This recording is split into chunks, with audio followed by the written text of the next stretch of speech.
Patuloy na localized thunderstorms, especially sa Northern Luzon. Iilan pa rin ngayong araw dahil sa patuloy pa rin natin ng frontal system or sea line na namamagitan dito sa may bahagi ng Northeast Luzon at extreme Northern Luzon sa may Batanes Group of Islands. Nalalabi ng bansa, patuloy pa rin ang humid na panahon dahil sa mataas na relative humidity at mataas na temperatura, lalo na sa katimugang parte ng Luzon, Visayas at Mindanao. Asahan din ang mga isolated and scattered rain showers and localized thunderstorms. 93W, posible na itong tuluyang mag-dissolve sa susunod na 24 o 48 oras. Pero posibleng sumunod kay 93W, minomonitor.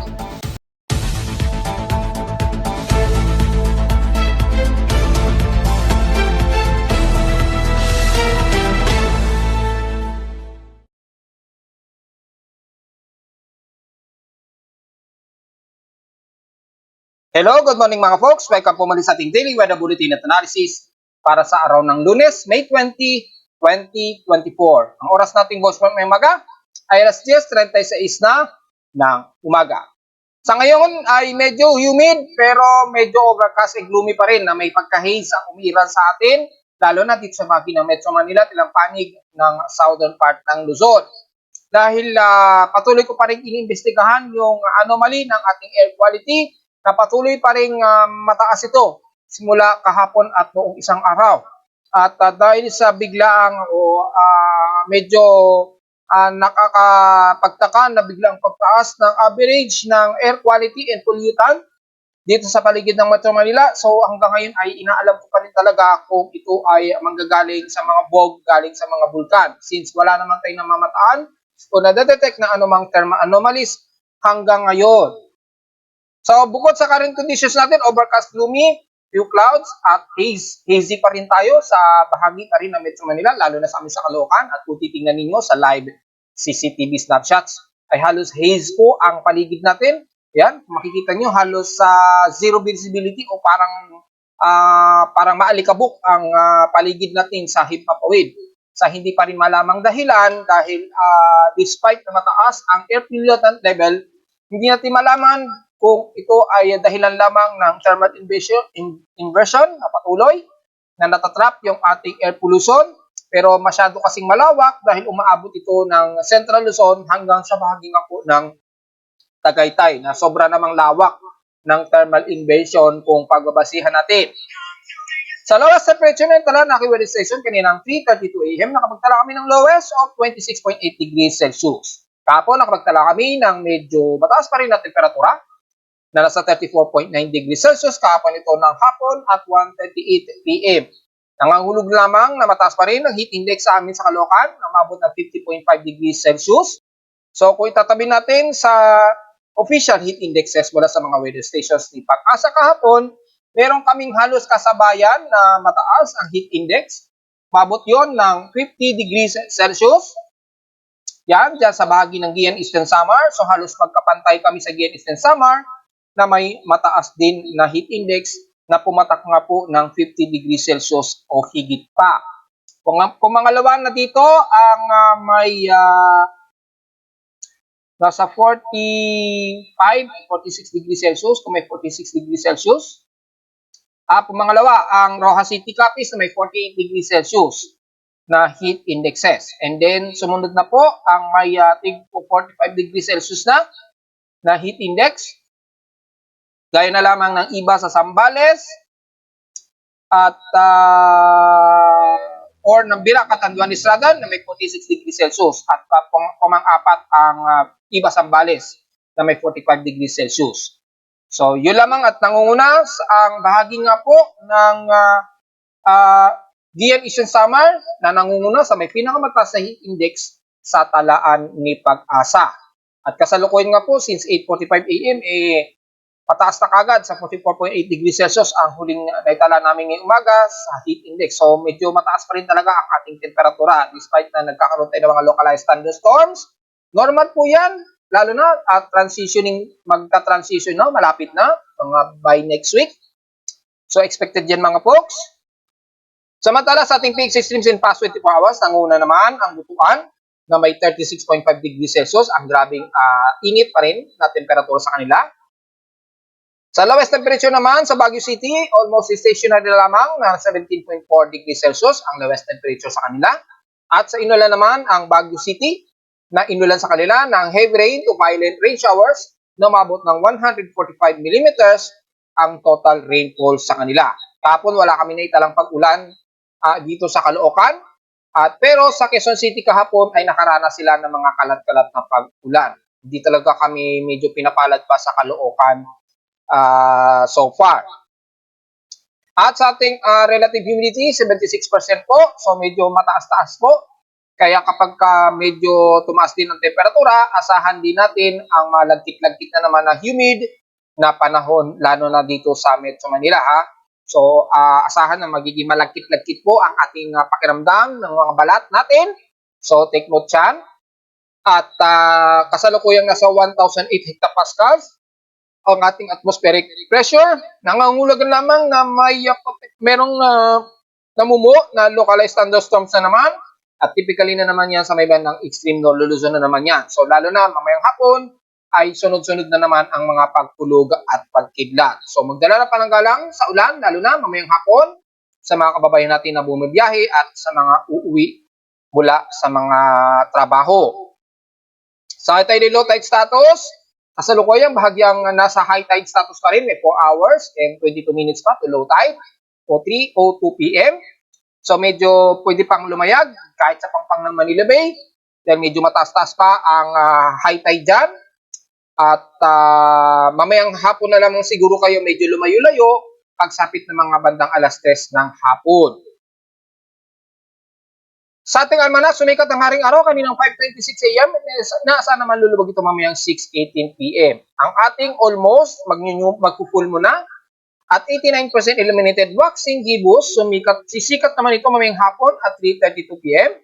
At inasang lulubog naman ito kinabukasan na ng madaling araw at 3:29 a.m. At sa ating local weather outlook para ngayong Lunes at Martes, magiging partly cloudy at asahan pa rin na mga localized thunderstorms, lalo na sa tanghali o mamayang hapon o sa gabi, at asahan din ang mataas na pag-ulan pa rin na naglalaro sa 100% siya. Tinuulit po kung hindi man sa amin sa Caloocan na bumagsak ang pag-ulan, typically karating Caloocan ito, especially sa Quezon City, Cavite, Makati, or bandang Mandaluyong po. O sa may bandang palapit ng mula Taytay, Antipolo hanggang dyan sa may bandang Quezon Province.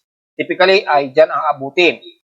Kung sa Northern Luzon naman, ay parting Bulacan siguro, at dyan sa Valenzuela, or extreme Luzon, lalo na sa may silangan ng Valle Aurora Isabela, at ilang bahagi ng Cordillera at District Region. Kung hindi man kami ulanin dito sa Caloocan. So, malinaw lamang na mataas ang tsansa ng pag-ulan ngayong araw especially sa Luzon.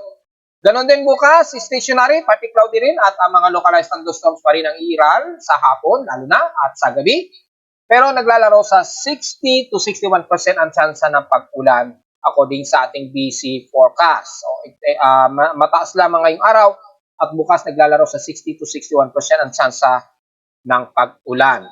So kung titingnan natin sa buong short-term weather forecast natin, ay madalas po mga partly cloudy na po medyo umiral sa bahagi ng Metro Manila at madalas na ang mga kalat-kalat na pag-ulan at typically mga localized thunderstorms sa buong linggong ito. So malinaw naman yan sa ating short weather forecast. Mas madalas na tayo makakaranas ng mga localized thunderstorms. So take note yan mga folks. Samantala, meron pa rin tayong space weather status at M1.6 at nakataas ang posibleng umabot sa geomagnetic field natin na G1 geomagnetic storm ngayong araw. At posible daw itong mabot ng hanggang 4.67 KP index. So tingnan natin kung mangyari yan at inasang hanggang bukas, posible pa rin umabot ito ng unsettled geomagnetic field according yan dito sa NOAA KP index forecast. Bagamat sa mga sunspots natin ngayong araw na nakatutok sa Earth, medyo hindi naman sobrang kalakihan, medyo worry lang, magiging worry lamang tayo sa nakatapat na ito na AR3685, AR3686 at AR3679. Medyo malaki-laki pa rin ito kahit papano. So pag nag-release ng CME yan, ay makakaranas pa rin tayo ng potentially na geomagnetic storm at malakas na solar wind kahit papaano pa rin. So take note yan, just in case ay nasa 55% pa rin ang posible pa ng mga radio blackout dahil nagkaroon nga tayo ng M1 category dahil pa rin sa inaasahan na 3 days na possible radio blackout hanggang May 22, 2024 na po yan na naglalaro sa 55 to 50% ang minor radio to moderate radio blackouts pa rin. At kung titingnan natin sa Nowcast KP Index Forecast ay inaasahan hanggang bukas po. Yan, hanggang May 21, naglalaro pa rin sa posibleng unsettled geomagnetic field. Ang nakikita dito na posible pa rin magpapatuloy ng mga geomagnetic field. So sa ating solar expert chart ay patuloy tayong nakakaranas ng M1M class category. At nagsimula ito kaninang madaling araw, 5:53 AM. Nag-maximum ito kaninang 5:59 AM na umabot sa M1.6 at tumapos ito kaninang 6:03 AM as C-Class 6.8. So naglalaro pa rin sa hanggang R1 ng kategory ng GOS X-ray flux natin. So patuloy tayo medyo makakaranas ng mga ilang maliliitang tsansa pa rin ng mga interruptions or radio interruptions board o yung ating mga GPS, magkakaroon pa rin ng miscoordination kahit minor lamang. So be worry lamang, pero sa kasalukuyan ay medyo kalmado siya sa kasalukuyan since 10:42 AM. So anytime magkakaroon pa rin tayo ng mga ilang geomagnetic events. Yung ating solar photon flux, bahagya pa rin mataas na above ng halos above pa rin siya sa 0.1. So medyo mataas pa rin ang kanyang 10 mega electron volt sa kanyang photon flux units. Pero hindi na to kagaya nung nakarang araw na umabot nga ng S1 category. Medyo pakalma na lamang yung ating solar photon flux na ating namang inoobserbahan. At hindi naman masyadong naka-apekto sa ating magnetosphere sa ngayon. Hopefully ay tuloy-tuloy na yan at inaasahang wala tayong masyadong auroral extrapolated na mararanasan. Pero dahil meron tayong mga ilang geomagnetic field at kung pumasok yung forecast sa G1 geomagnetic storm, posible pa rin magkaroon tayo ng mga northern at southern aurora borealis effect. So abang-abangan na lamang just in case yan mga folks, lalo na sa mga Pilipino na nakatira sa northern at southern hemisphere na nakakakita ng auroral events. Expected dyan ngayong araw hanggang bukas, according dito sa forecast ng solar wind natin, na maglalaro sa at least 300 to 350 km a second yung solar wind. So take note yan mga folks, pero yung ating absorption sa ngayon ay medyo mahina at bababa pa naman. Nanatiling poor ang ating high frequency conditions between 20 to 80 km ang taas. Diretso agad tayo sa ating ginagamit na satellite imaging. Makikita natin yung makapal na heavy rain potential nito sa may bahagi ng parting China o Hong Kong.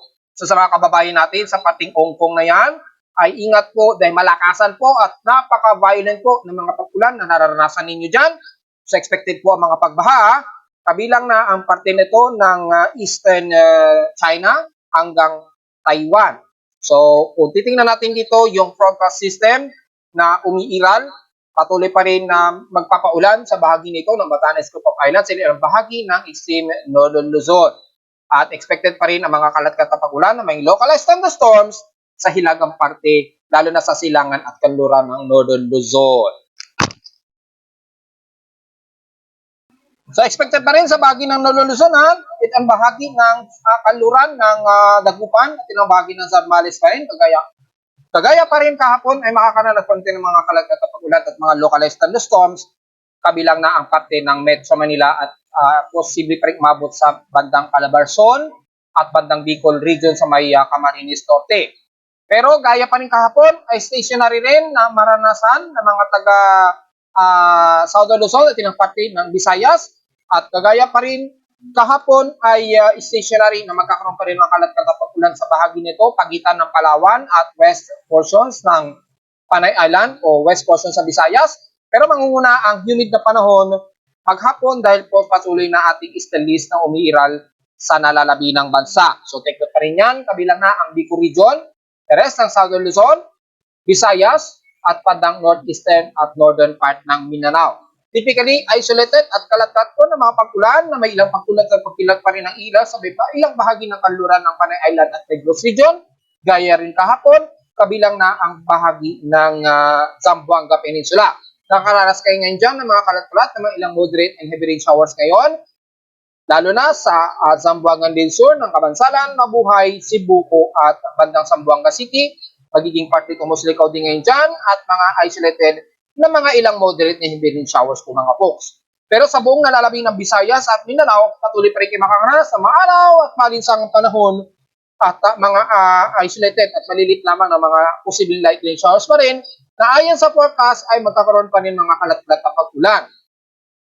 Pero manguna pa rin ang maalinsangang panahon, buong bahagi na yan ng Northern Mindanao, Sentro at buong Davao Region. Kabilang na ang bahagi ng Sorsogen area at may mga ilang partly cloudy ang umira sa parte ng Compostela Valley at eastern part ng Mindanao sa hinatuan, pero magiging katamtaman at maaraw at palinsangan ang buong bahagi ng Surigao del Norte at ilang parte ng Surigao del Sur.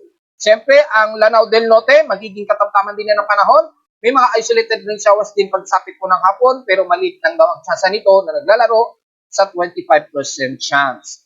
So, the rest ng buong Bukidnon, pababa na yun ng buong Davao Region, ay patuloy pa rin kayo makakaranas ng maaraw at malinsangang panahon. Mga ilang isolated lamang na medyo kalat-kalat ang pag-ulan na panandalian lamang iiral, especially sa hapon. Hindi kagaya sa amin sa Luzon na mas makakaranas ng mga localized thunderstorms, lalo na mula ngayong tanghali at mga bandang hapon o gabi, lalo na sa bahagi nito ng Northern Luzon area. So mas maging preparado tayo sa bahagi ng Northern Luzon dahil mas makakaranas tayo dyan ng mga matitinding localized thunderstorms. Diretso agad tayo sa ating ginagamit na West Pacific Basin gamit ang ating Tropical Cyclone Assessment Monitoring. Ayon dito sa ating West Pacific Basin nga, sa ating probability na formation real time, ay sa ngayon ay medyo aktibo pa rin siya at 40 to 50%. Pero dahil very scattering na po at malabo na itong maging isang active na low pressure area dahil magpas na ng mahigit sa magsi-60 hours mahigit na, ay wala pa rin talaga nakikitaan tayo na improvement kay 90TW. So, posible pa rin sa susunod na 24 oras o within 48 hours, ma-dissolve na lamang ito at bumaba ng husto to 20% hanggang sa tuluyang ma-dissolve. Bagamat habang nadi-dissolve naman itong si 90TW, ay may forecast na lumalabas naman na posibleng pumalit din kaagad kay 90TW. Then patuloy pa rin ang pag-iral ng intertropical convergence zone sa Indonesian Peninsula. So patuloy pa rin ang mga fully circulated ng Coriolis circulation.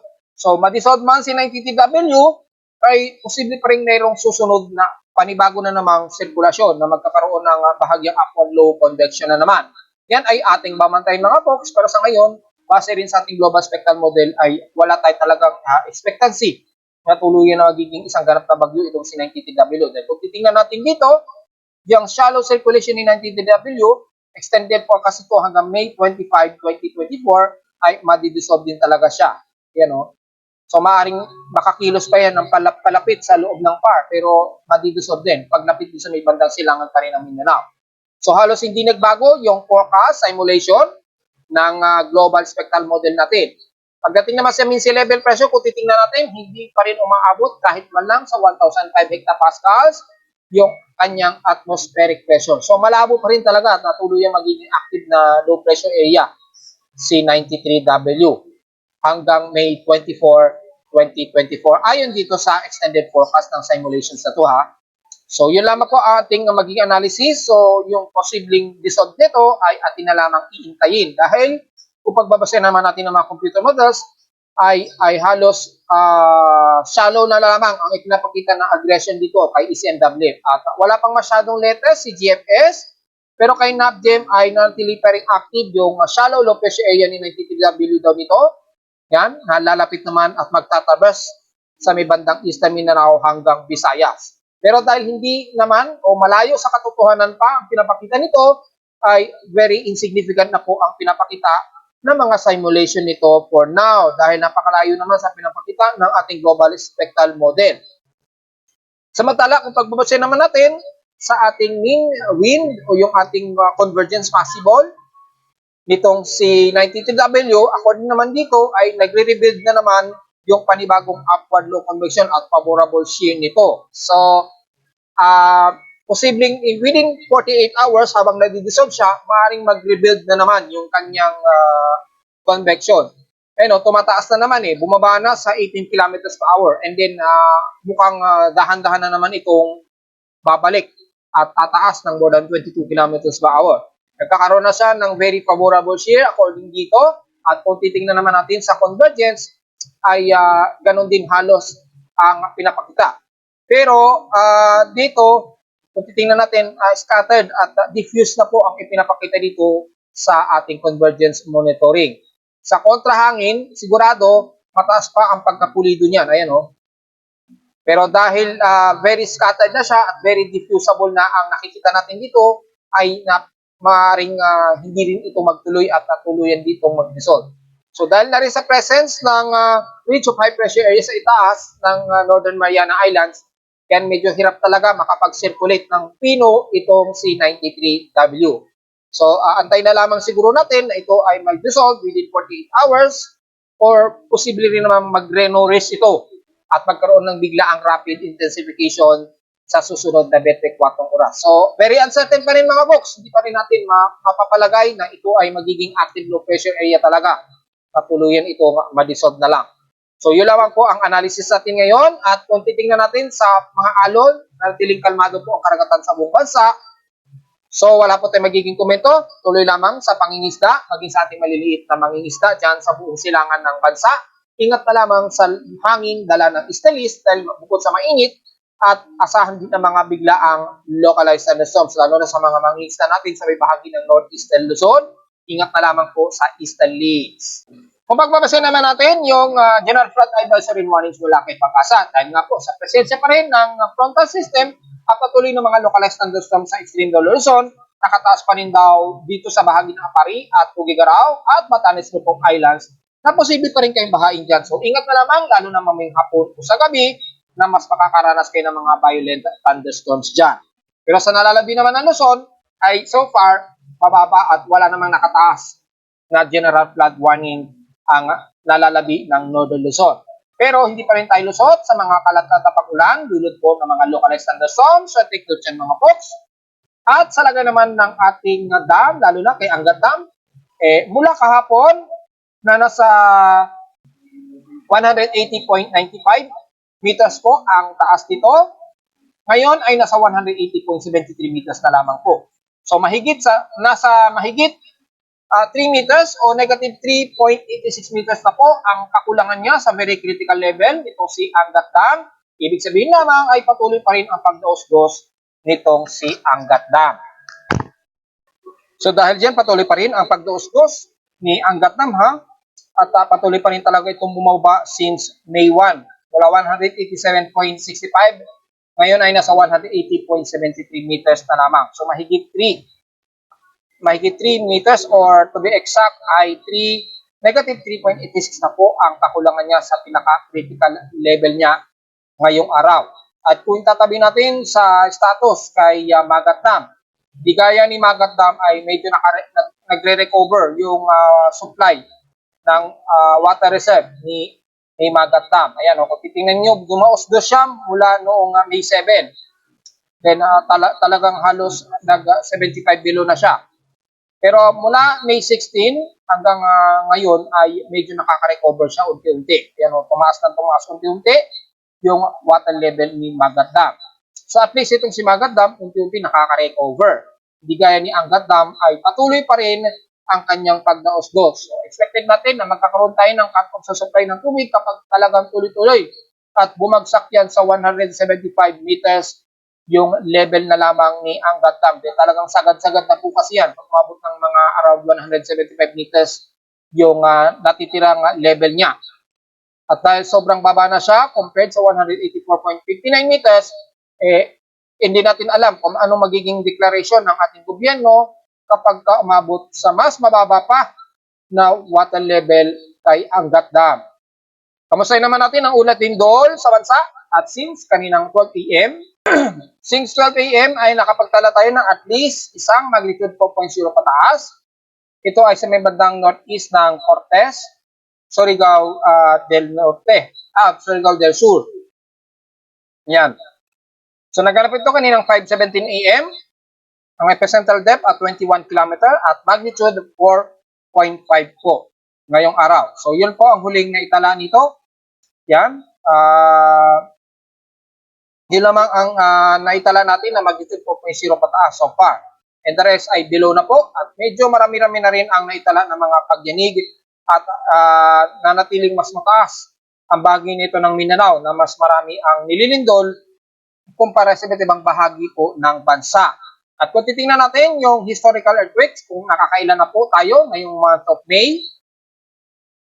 Yan, kung titingnan natin for the month of May 2024. Yan, since meron na po tayong 4 na magnitude 5.0 pataas pero ang total earthquakes natin ngayon ay 765, 735 dito, magnitude 2.0 pataas, 26 sa magnitude 4.0 pataas at 4 na po sa ating magnitude 5.0 which is ang huling na itala natin na isang magnitude 5.2 ay dito sa bahagi nga po ng Southwest Yamba ng Sarangani. Yun ang huling nating naitala. Well, may nagtatanong, ilan ba ang magiging total earthquakes natin ngayon mula January to May? Dahil may gustong makaalam kung paano o kung ilan na po ang total earthquakes natin mula January hanggang May 2024. Well, meron po tayong record niyan. At kung titingnan natin ang total earthquakes natin, nakaka 5,381 total earthquakes na po tayo. Since mula yan ng January hanggang ngayong kasalukuyan ng May 2024. Meron tayong isang recorded magnitude 7.0, tatlong magnitude 6.0, 31 sa magnitude 5.0 pataas, 234 sa magnitude 4.0, 5,112 mula magnitude 2.0 pataas ang naitala na total earthquakes natin from January hanggang May 2024 po yan. So, sa mga gustong malaman, nagtatanong na taga-subaybay natin kung ilan na po ang total earthquakes natin for the month of May mula January hanggang May 2024 po. So, yan na po. At mapapansin ninyo dito sa buong mapa ng Pilipinas ay makikita po ninyo na mas marami po ang pagyanig sa may bandang Eastern Visayas at bahagi po ng Mindanao. Kung titingnan natin sa Luzon, dalawa lamang dito sa may extreme ng Luzon na mayroon tayong pagyanig na magnitude 5.0 pataas. Pero the rest, dito sa may bandang Eastern Visayas at Mindanao, ang mas marami po ang mga pagyanig. So, yun po, at mas detalye natin nalalaman kung alin ng mga lugar ang mas yanigin. So, sa mga kababayan natin sa Mindanao, at least meron kayo idea at meron na kayo at least assessment na para mas mag-iingat po tayo sa bahagi po ng Mindanao at Eastern Visayas. Sa Luzon, hindi pa naman masyado nakakaroon tayo ng recorded na mas malalakas na mga paglindol. Ito kasing magnitude 7 sa bahagi po ng Taiwan ay sobrang layo naman ito sa Pilipinas. Na-detect lamang ng mga seismometers ni PBOX kaya na ito na itala sa kanilang mga records. At narito naman ating 3D20 weather forecast para sa araw ng Lunes, May 20, 2024.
At hanggang dito na lang po ating daily weather bulletin at analysis para sa araw ng Lunes, May 20, 2024. Huwag pong kalimutan na mag-like, share, and subscribe po sa ating YouTube channel. Visit lamang anytime sa ating website na www.primoweather.com para sa gustong pang malaman na hindi natin naibanggit ngayong maga sa ating report. Kita naman yan mula sa dashboard at sa mga menu. Lahat po ng detalye malalaman niyo yan at dynamically po yan nag-update. At visit lamang sa aking website para sa gustong malaman ang real-time events mula sa aking weather station sa Caloocan for reference at sa mga data feeds mula sa iba't ibang weather agencies.